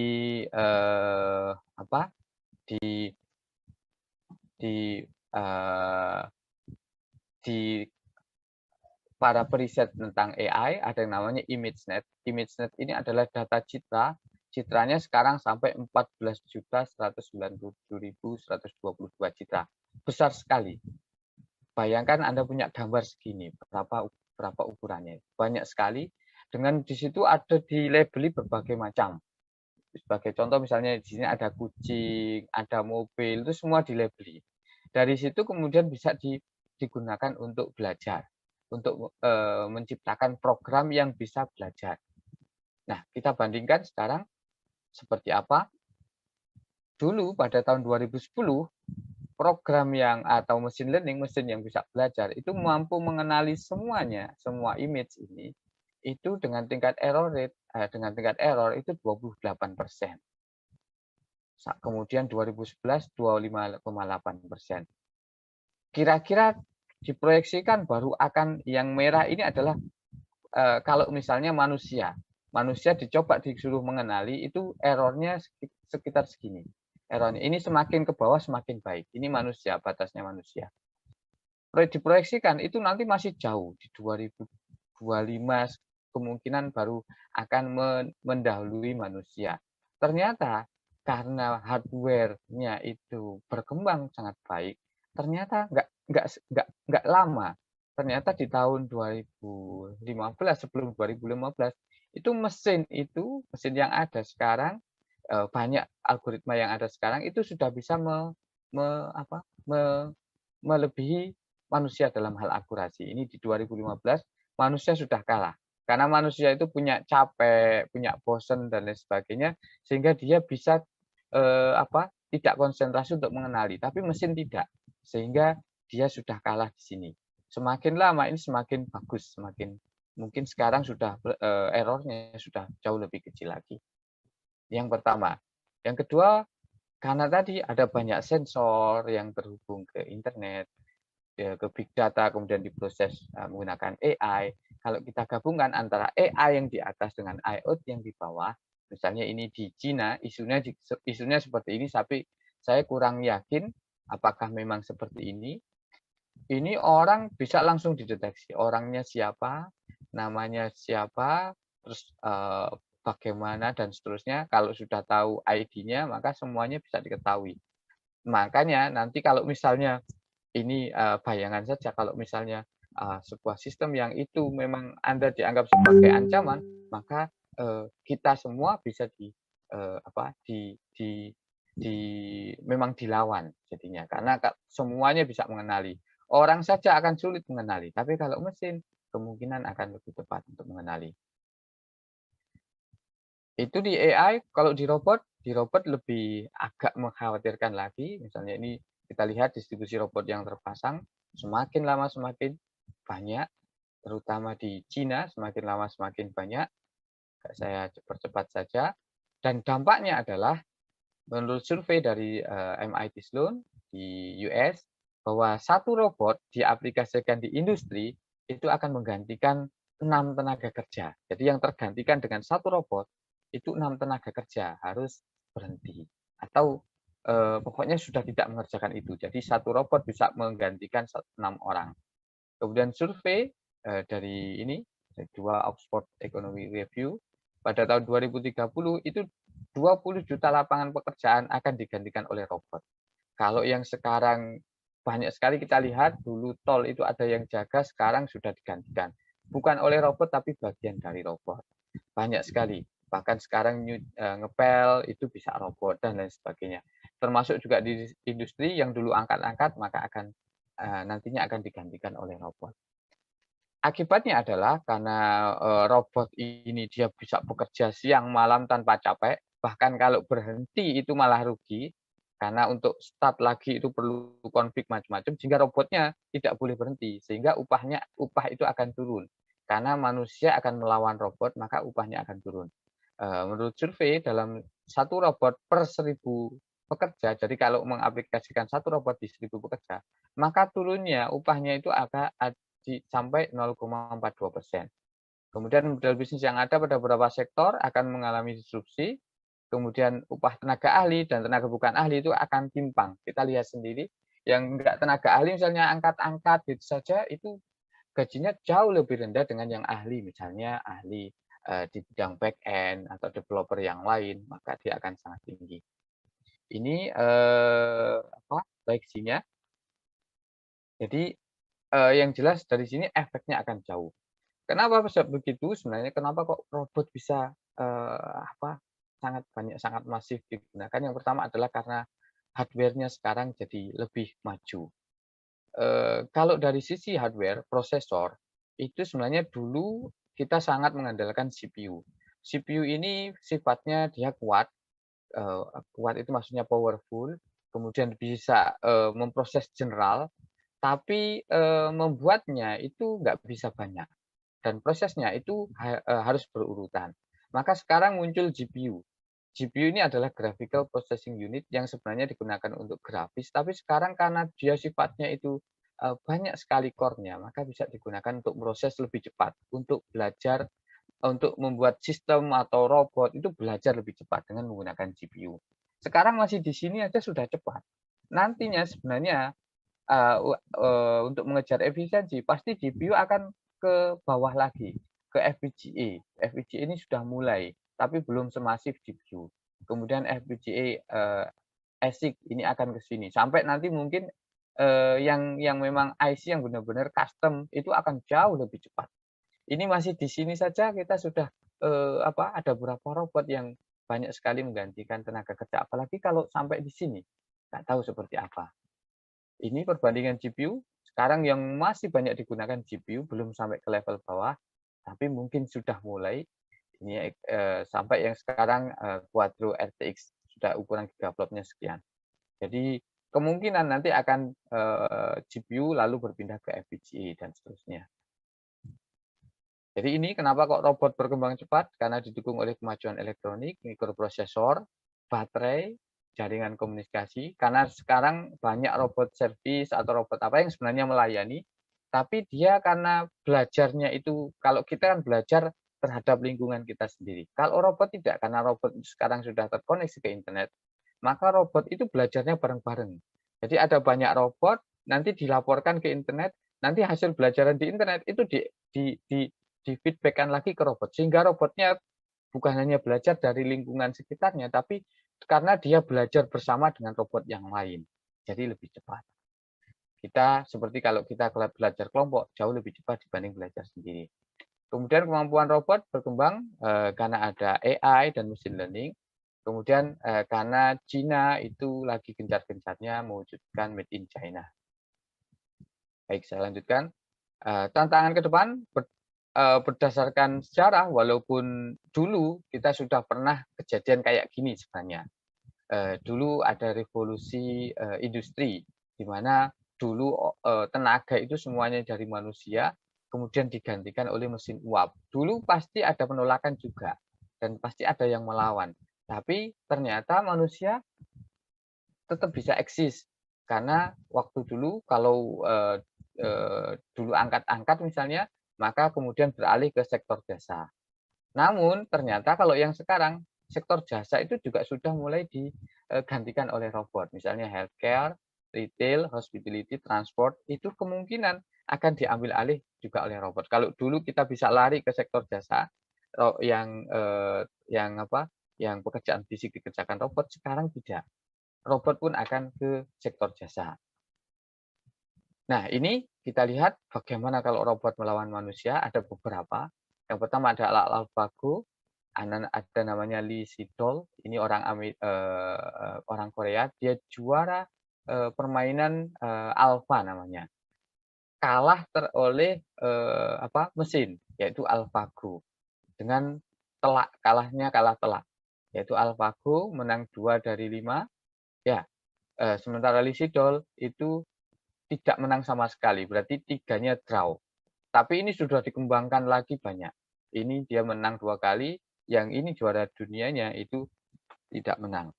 Kemudian ada lagi, ini sederhana, di Jepang itu ada namanya lab yang memang menuju ke situ, namanya mau membuat superhuman. Maaf ya. Ini robotnya robot suite, jadi robot yang itulah apa, batu, gunting dan seterusnya. Jadi ternyata dia bisa mengembangkan robot yang tidak bisa kalah oleh manusia. Kan manusianya 100% kalah dengan robot. Sebenarnya ini cheating, karena sebenarnya dia dibekali dengan kamera, dengan kecepatan yang sangat tinggi, sehingga sebenarnya ketika manusia sudah pada posisinya misalnya batu, maka baru robot tahu bahwa itu batu, kemudian dia mengalahkan. Kelihatannya bareng, tapi sebenarnya tidak. Tapi karena kecepatan pandangannya robot, maka seolah-olah kelihatan bersama. Nah, ini ya. Jadi ini menang 100%. Robotnya menang 100%. Kemudian saya tunjukkan lagi, mungkin kita semua sudah akrab dengan ini.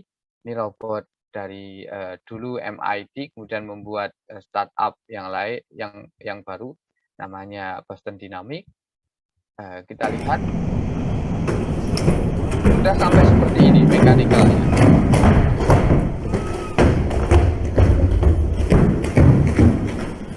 Ini benar-benar robot, bukan orang yang berpakaian robot, tapi ini benar-benar robot. Sudah bisa lari-lari, sudah bisa loncat-loncat.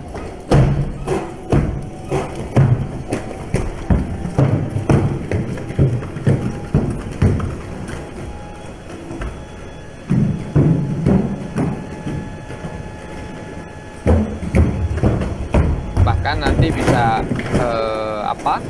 salto.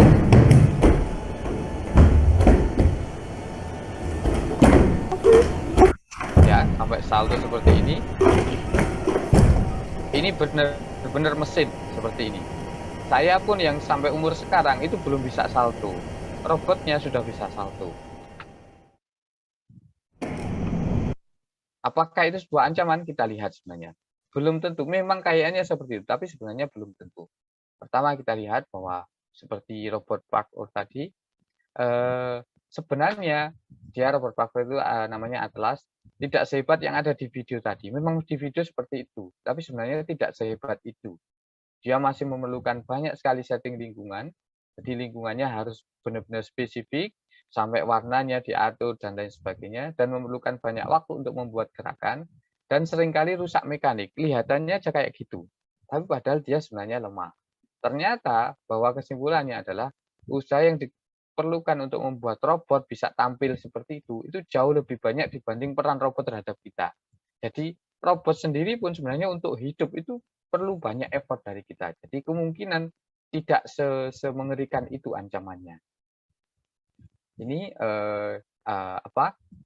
video juga yang ini sebenarnya dirilis oleh Boston Dynamics setelah ada video yang tadi itu.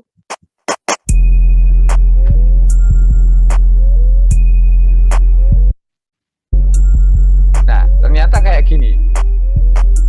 Yang itu adalah yang video tadi, video yang bagus. Tapi ternyata enggak juga. Ternyata banyak rusaknya kayak gini, jatuh-jatuh. Bahkan nanti ada height kayak gitu. Ini ada yang sampai meledak kakinya. Kemudian ini ada olinya tumpah dan lain sebagainya. Ternyata tidak sehebat itu. Jadi kayaknya untuk hidup saja mereka robot itu akan sulit, apalagi melawan kita.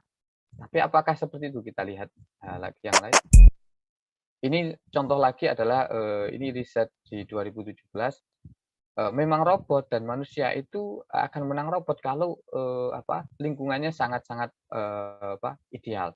Tapi kalau misalnya ada noise, ada blur, ini seperti ini yang di ImageNet tadi, Citra itu ternyata kalah, malah menang human yang merah. Saya agak percepat saja. Ternyata robot atau sistem cerdas itu tidak bisa membuat dirinya sendiri, sehingga pasti masih perlu manusia.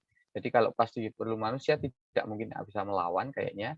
Kemudian robot dan sistem cerdas tidak dapat memperbaiki dirinya sendiri, kemudian tidak dapat mengkonfigurasi sendiri, tidak dapat memprogram sendiri, dan akan kesulitan untuk lingkungan yang tidak terstruktur.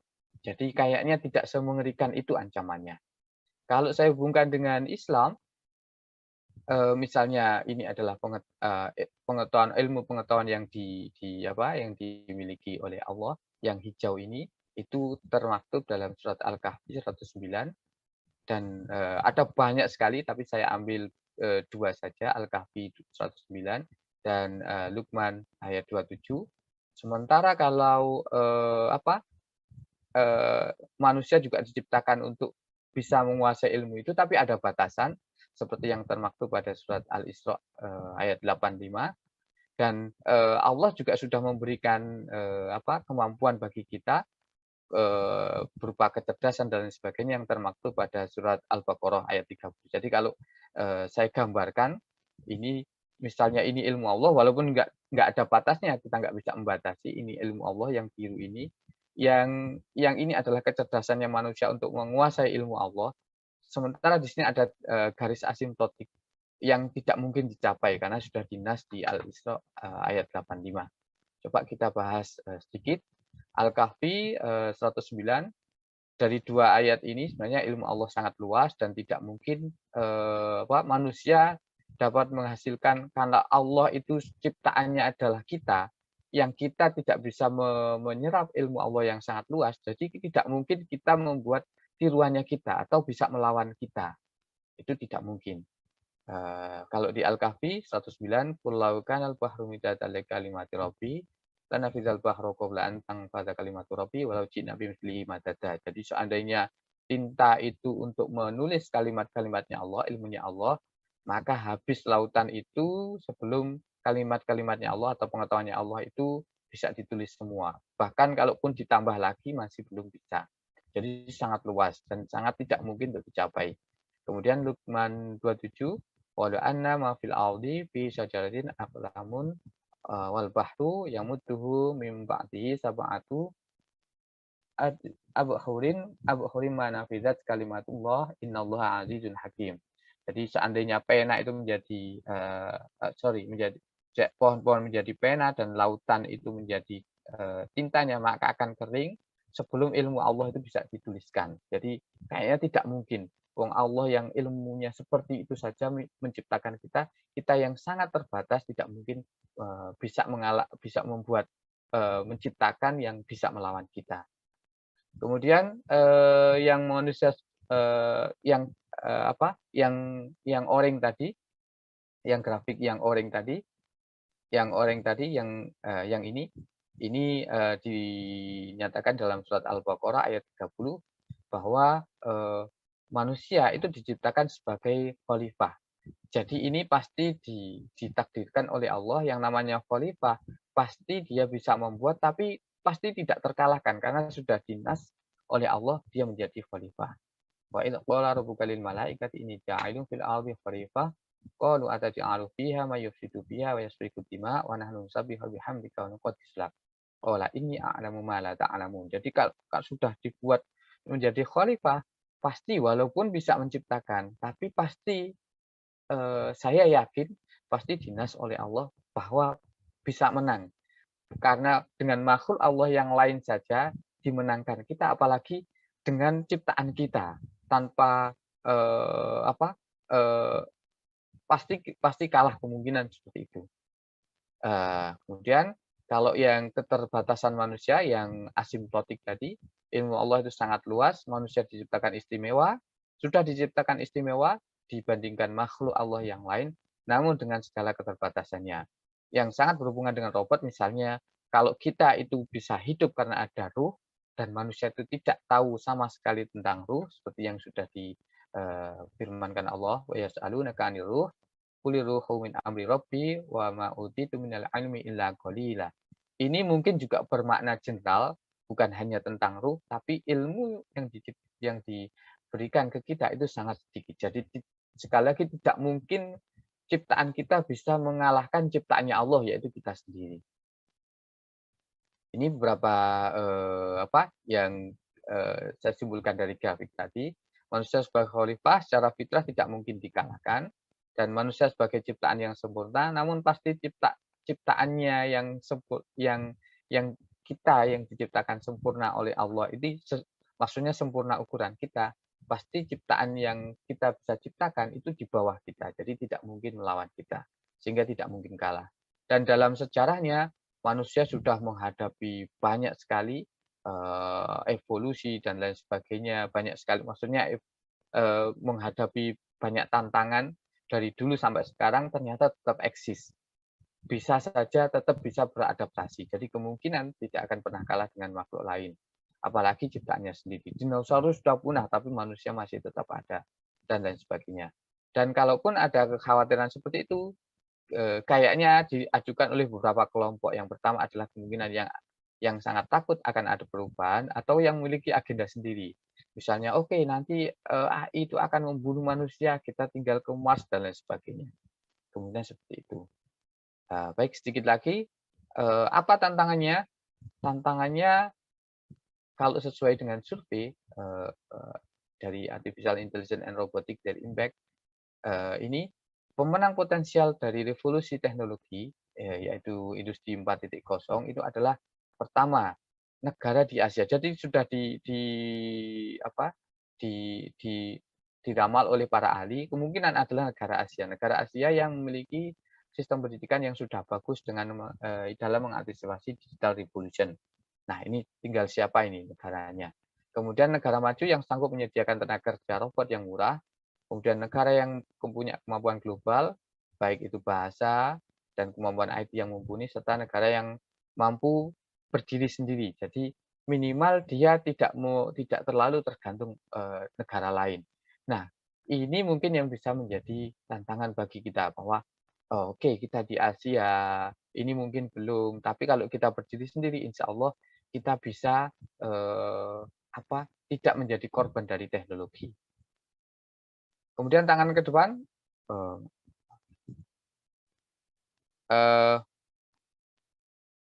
sebentar, ini ketutup, saya lupa belum saya kasih animasinya. Jadi pada intinya berdasarkan survei penelitian di tahun 2015 itu jumlah pemeluk agama tertinggi itu masih Kristen, tapi selisihnya nggak jauh. Sementara Islam itu nomor 2, 24%, kalau Kristen sekitar 30% penduduk dunia. Di mana Islam itu kebanyakan di sini di Indonesia dan sebagian Asia dan Afrika. Ini yang hijau, ini yang Islam. Yang lainnya itu negara-negara maju kebanyakan Kristen.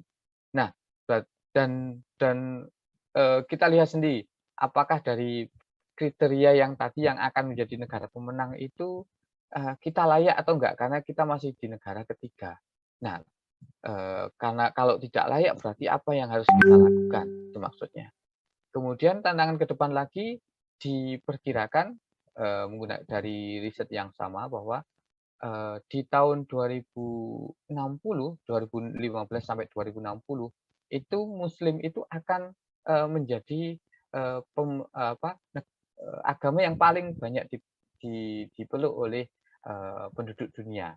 Kemungkinan nanti akan ada pertambahan di 2060 itu sampai 70%. Kristen itu hanya bertambah 34%. Kalau penduduk dunia itu di 2060 bertambah 32%, Islamnya itu bertambah 70%, Kristennya bertambah 34%, Hindu 27%, dan lain sebagainya. Yang kemungkinan adalah Buddha itu kemungkinan akan berkurang malah. Ini hasil penelitian yang sebenarnya bukan orang Muslim yang meneliti. Kenapa kok begitu? Diperkirakan yang pertama adalah didukung oleh tingkat kelahiran yang tinggi, karena sebagian besar orang Muslim itu tidak takut punya anak. Kemudian demografi pemeluknya itu ternyata Muslim itu punya median umur yang paling muda, sehingga dibanding agama-agama yang lain, sehingga pemeluk agama Islam itu kebanyakan atau demografinya itu banyak yang muda, sehingga kemungkinan setelah kedepannya itu akan punya anak, sehingga kemungkinan akan bertambah banyak. Dan kalau kita lihat Indonesia itu nomor 2 setelah India. Jadi India tertinggi, kemudian India, lalu Pakistan, kemudian Indonesia.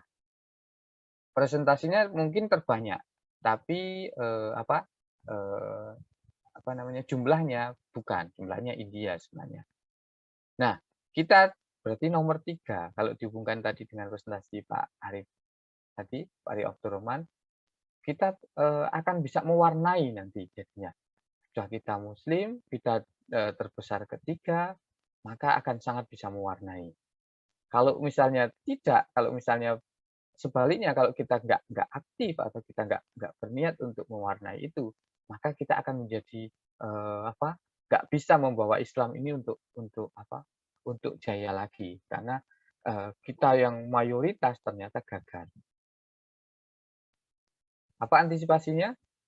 Kita sebagai generasi Islam masa depan sangat menentukan eksistensi manusia sebagai khalifah. Kita sudah dinas bahwa sebagai khalifah serta sebagai umat Islam yang akan memimpin dunia, sehingga sebagai umat Islam yang masih muda, generasi muda yang diberikan kelebihan, kita sudah generasi Islam yang masih muda yang punya kelebihan karena bisa di ITS, bisa kuliah dan lain sebagainya. Banyak yang teman-teman kita, teman-teman Anda, seumuran Anda atau bahkan di atas Anda tidak punya kesempatan untuk kuliah, tidak punya kesempatan untuk studi. Dan menjadi kewajiban kita untuk memanfaatkannya. Kalau kita bisa memanfaatkan itu, maka kita bisa berpartisipasi dalam kemajuan bangsa, agama, serta manusia pada umumnya. Karena kemungkinan ke depannya orang Islam yang akan mendominasi. Sehingga kalau kita itu bisa berpartisipasi untuk maju, maka kemungkinan ke depannya akan maju juga dunia dan dikuasai oleh Islam. Kemudian kembangkan terus ilmu pengetahuan dengan agama sebagai pedoman utama. Ini pesan sedikit yang bisa kita lakukan sekarang adalah pergunakan Islam sebagai pedoman, pergunakan kita sebagai Islam kita sebagai pedoman untuk menciptakan teknologi. Kalaupun tidak bisa menciptakan teknologi, untuk menguasai teknologi. Kalaupun tidak bisa menguasai teknologi, manfaatkan teknologi. Jadi seperti mesin uap, contoh mesin uap dulu, tidak usah dilawan, tapi dimanfaatkan. Robot mungkin juga gitu, robot dan AI, kalau sejelek-jeleknya, minimal kita bisa memanfaatkan, kalaupun belum bisa menciptakan atau menguasai, tapi kita bisa memanfaatkan. Jadi bukan sebagai korban, tapi kita bisa menunggangi kemajuan teknologi untuk kemaslahatan manusia. Kemudian yang jangan Anda lakukan adalah dimanfaatkan teknologi, ya, atau mengabaikan teknologi atau melawan teknologi. Ini yang akan sulit. Mungkin agak secara umum bukan teknologi tapi kemajuan, ya. Kalau kita melawan kemajuan, malah kita yang akan tertindas. Jadi lebih baik kita ikut di kemajuan itu lalu menungganginya dengan pedoman Islam yang kita pegang. Oke, saya kira itu. Terima kasih. Mohon maaf kalau ada salah kata. Saya akhiri. Wassalamualaikum warahmatullahi wabarakatuh. Waalaikumsalam warahmatullahi wabarakatuh. Mohon Pak Muhtadin atas paparannya yang luar biasa. Jadi mulai dari awal bagaimana teknologi AI, Big Data, IoT itu berkembang, tapi pada akhirnya tetap manusia sebagai khalifah itu tidak akan kalah dengan yang lain termasuk ciptanya sendiri. Kira-kira seperti itu, ya. Dengan berbagai tadi ada mulai dari kesempatan, tantangan, dan yang lain-lain. Nah, oke, ini mungkin ada sesi tanya jawab sekitar 5 atau 10 menit. Mungkin ada pertanyaan dari adik mahasiswa, silahkan bisa raise hand atau langsung disampaikan juga boleh, lewat chat juga boleh, silahkan. Apakah ada yang ingin disampaikan? Apakah ada yang ingin didiskusikan? Silahkan. Tadi ada yang raise hand kelihatannya.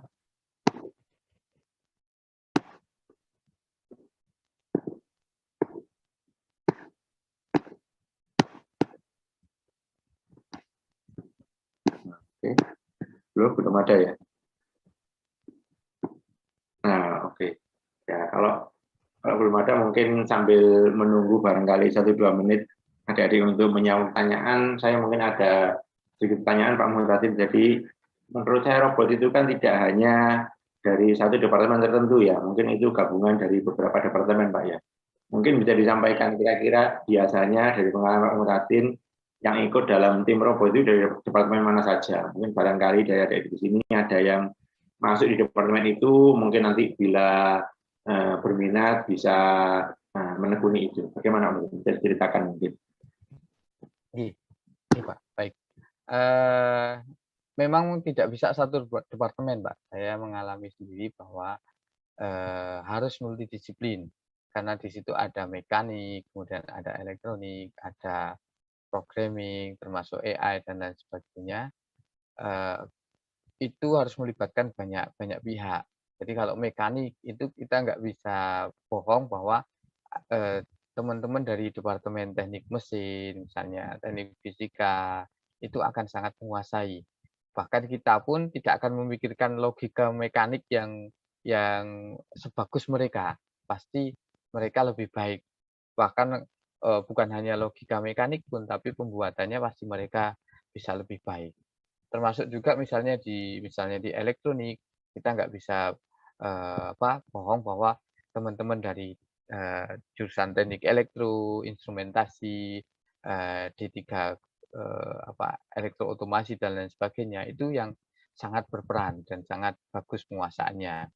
Termasuk juga kalau di programming berarti pasti teman-teman dari teknik komputer, dari informatika dan lain sebagainya. Nanti juga kalau untuk AI misalnya, biasanya teman-teman dari MIPA, statistika itu juga penguasaannya sangat baik, sehingga pasti multidisiplin, Pak. Kalau di tim robot kami tidak membatasi departemen, tapi yang kami lihat kemampuan sebenarnya. Tapi dari sini sebenarnya kita bisa selalu mengambil peran. Kami harapkan teman-teman adik-adik di sini bisa selalu mengambil peran bahwa oke, yang misalnya di MIPA atau apapun itu tetap bisa kontribusi, dan memang kontribusinya tetap bisa diharapkan untuk kemajuan ke depannya, bukan hanya di ITS, kemajuan semuanya, dan semuanya punya peran terhadap kemajuan teknologi. Gitu, Pak, saya kira. Jadi intinya tidak ada batasan per teman-teman, yang penting ada kemauan, ada keinginan, nanti insya Allah tinggal di koordinasikan, kira-kira seperti itu ya. Apakah ada pertanyaan atau yang didiskusikan dari adik-adik mahasiswa? Silahkan.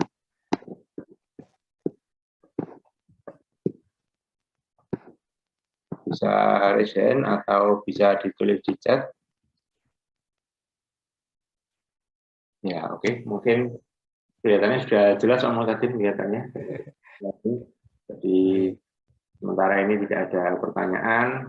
Mungkin barangkali nanti ingin kontak Om tadi di luar forum ini juga dipersilakan, Pak ya. Barangkali ada yang masih lanjut. Nah, oke. Mungkin sekian untuk sesi pemaparan dan diskusi. Terima kasih sekali lagi kepada Om Tatin atas presentasinya yang insya Allah jelas, meskipun singkat tetapi jelas dan cukup lengkap menurut saya. Oke, terima kasih. Saya mohon maaf apabila ada kesalahan dari awal ke akhir.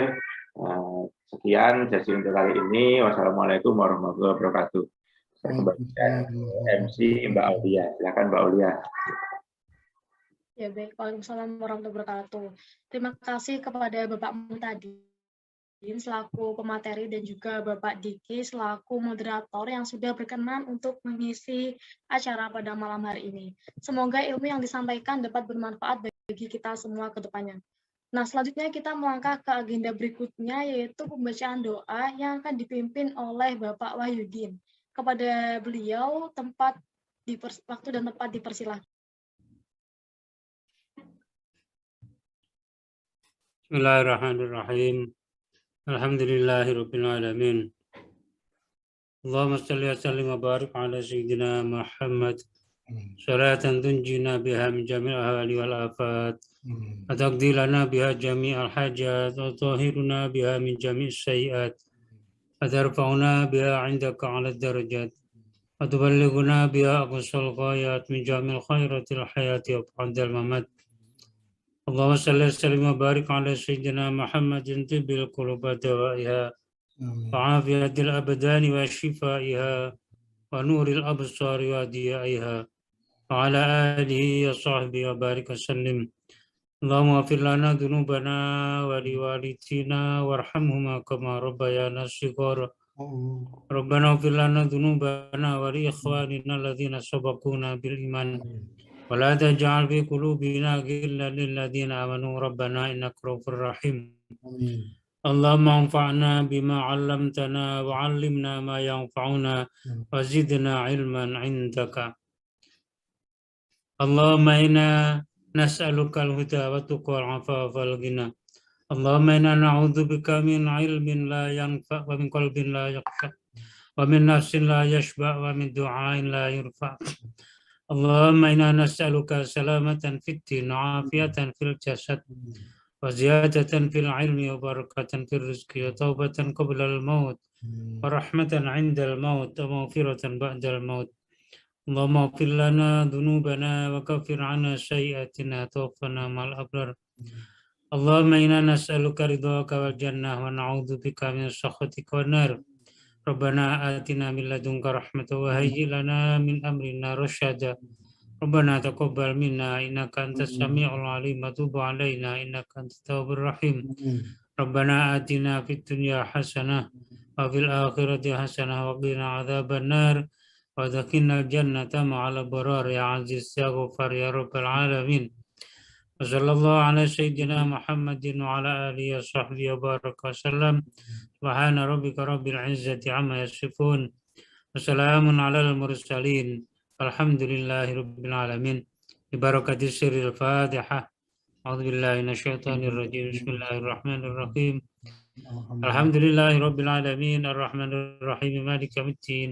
إياك نعبد وإياك نستعين اهدنا الصراط المستقيم صراط الذين أنعمت عليهم غير المغضوب عليهم ولا الضالين آمين. Baik, terima kasih Bapak Wahyudin atas pembacaan doanya, dan alhamdulillahirrahmanirrahim sampailah kita di penghujung acara. Terima kasih banyak kepada para dosen dan juga pemateri serta moderator dan juga para peserta yang telah menyimak acara dari awal hingga akhir. Semoga banyak pengetahuan baru dan juga ilmu yang didapatkan untuk dapat diaplikasikan dalam kehidupan sehari-hari. Saya mewakili panitia yang bertugas menyampaikan mohon maaf atas segala kekurangan dan juga kendala yang terjadi. Akhir kata, saya sebagai MC pamit undur diri. Terima kasih. Wassalamualaikum warahmatullahi wabarakatuh. Waalaikumsalam warahmatullahi wabarakatuh. Terima kasih Mbak Aulia. Alhamdulillah lancar. Pak Muhtadin, terima kasih Pak Diki, Pak Arif, Pak Imam, Pak Masuri, Pak Altin, semuanya. Oke. Hampir 500. Kembaliannya 2000 tadi, total seluruh Indonesia 2000 lebih tadi ya. 2000 lebih, alhamdulillah. Zoom 2 900 sekian, Zoom 3 700 sekian. Berapa Zoom? 3? 3 Zoom.